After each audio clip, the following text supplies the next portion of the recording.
first of all, could you introduce yourself and tell us what your role is within the development of Hitman Absolution? Yes, my name's Torben Ellert. I'm a game designer at IO Interactive, working on contracts mode for Hitman Absolution. We basically tore the engine apart and rewrote it, and it lets us do these incredible things. I mean, it's really pretty on the PC and on the consoles as well.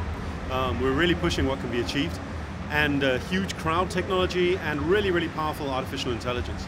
So once we had all of those things in place, and that took a while, we started working on Hitman Absolution. Well, I've played the preview code, and what I noticed was that Hitman is Agent 47 is normally a tough, hard guy without a heart. But I noticed a slight kind of emotional twist inside it. What's the reason to give Agent 47 an emotional tone in the game? Well, it's because it comes from different places. I think it's what it comes from is the story of the game. Because fundamentally in Absolution, I think we see Agent 47 not out of his depth, because I don't think he's ever out of his depth, but definitely in situations he's not used to, not in control of the situation. He's having to react to what's going on. And I think that challenges him more than we've seen before. So I think we're definitely going to see 47 from a side we perhaps haven't seen before. I think maybe for the first time in his life, he's actually angry. I would say it's the artificial intelligence.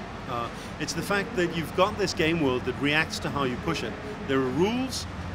Some of them are simple. Some of them are quite complex. But as you push the system, it reacts. It's a living world in a way Hitman games haven't really been able to achieve before. The fact that if one guard sees you and you can deal with him before word of that spreads, you've got control of the situation again. And I really like the fact that you can always retake control of the situation in Absolution. I think that's one of the things that, from a single player point of view, and also from contracts, because the same mechanic applies, one of the things I'm probably most proud of. Contracts mode is the answer to the question, what if anybody on any level could be a target? What it allows you to do is to go in, mark any character on any level, up to 3 characters, and then kill them, and the way you do it becomes a contract you can share with your friends.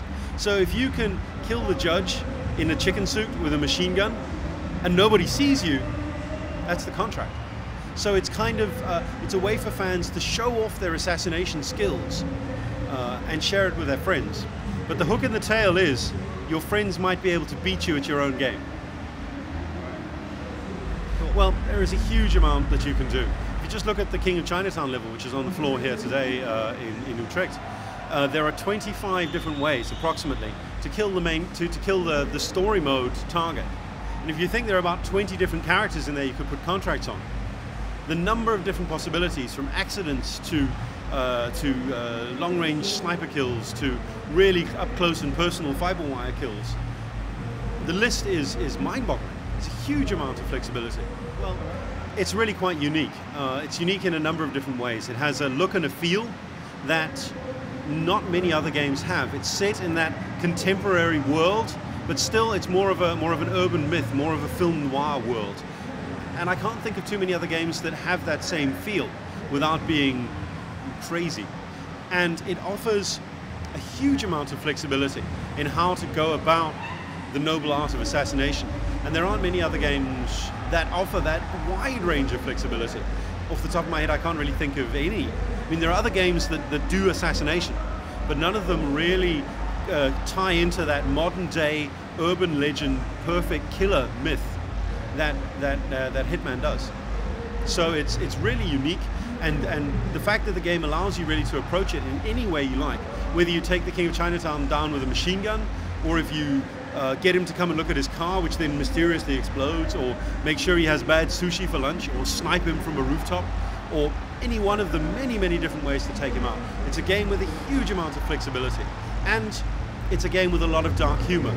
There are all kinds of funny, grim little stories spread around, and it's something that's always been in the Hitman games. Going back to the very, very first Hitman game, where 47 walks up to his target, who's a big fat man eating lunch, and says to him, "Deadpan, fatty foods can kill." And that kind of deadpan humor and dark jokes and crazy characters. It's really unique. There isn't anything else out there that will give that same experience.